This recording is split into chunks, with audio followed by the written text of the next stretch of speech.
I most definitely believe that Jeffrey Epstein is alive. So it's the most powerful reptilians that are in charge, the darkness within the reptilian race. They were the original inhabitants of Earth. So they are very 3D because we are apparently a blend of so many different alien DNAs. They were the first like powerful, extremely intelligent life form. So apparently, what Elizabeth April saw in her remote viewing, and what my heart is giving me a great big yes to, and what Spirit wants for you guys to know right now, is that this child sex trafficking ring, that one of the reasons for it was that they were trying to gather evidence to be able to blackmail high power politicians and celebrities in case they ever needed to blackmail them. And so, in my observations and from what I see in the energy, the way I understand it is that emotional avoidance is the beginning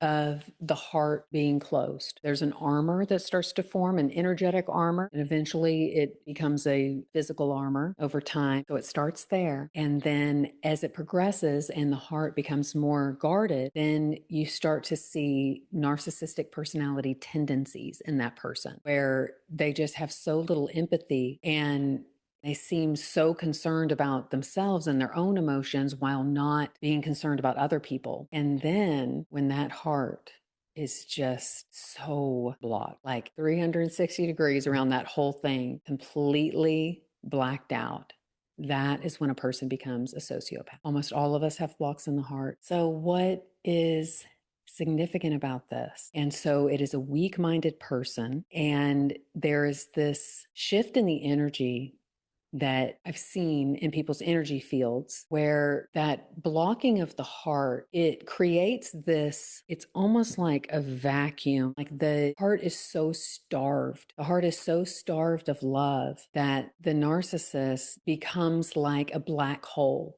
The reptilians, they are so much more fear based than we could ever imagine. What I'm hearing is that their basal ganglia is enormous, and they operate in fight or flight, fight, flight, freeze, and fawn to such an extreme that they are highly attuned to the energy of others. So the reptilians, they have the ability to read minds and control minds. They, for the most part, are existing at a frequency that is slightly different than the frequency that we exist at. And so they can see us, but we can't see them. Makes me think like this spirit animal, lizards, that people say, like legend has it, that lizards can traverse from the spirit realm to the 3D realm, that they exist in both realms, and that when they sleep, they go into the spirit realm. So there are people who are not in the public eye that are pulling strings,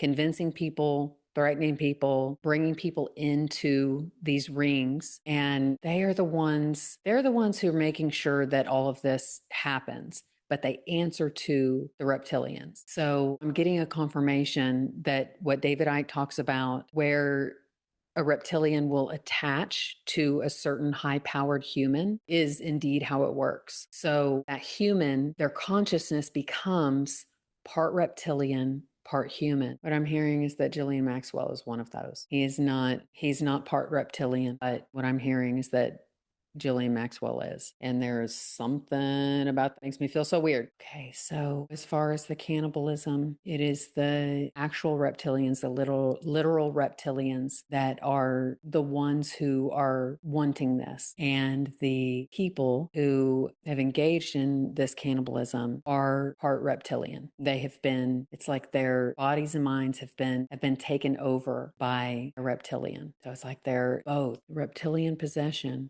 takes over their mind, takes over their heart, takes over their lives. And not all of them are compliant. Not all of them are fully compliant. So something that wants to come through is just a little bit of a explanation for how it is that somebody gets involved. So once again, they prey upon the weak-minded. They prey upon those who have the potential to have a lot of power because they have a lot of talent, they have a lot of intelligence, they're very good looking. So they find those people and they promise unbelievable riches. It's like selling your soul to the devil. It really is. Like the stories you've heard of people selling their souls to the devil. Like, yes, they get all of this money. They get everything that they want. They get so much fame. They get everything they want just handed to them. But there's always a payoff. There's always just an awful payoff. So when they start to experience the payoff, some of them will start to backtrack. They'll threaten to leave. They'll threaten to break their contract. And in those cases, sometimes they're killed. Sometimes they are replaced with a body double or replaced with a clone.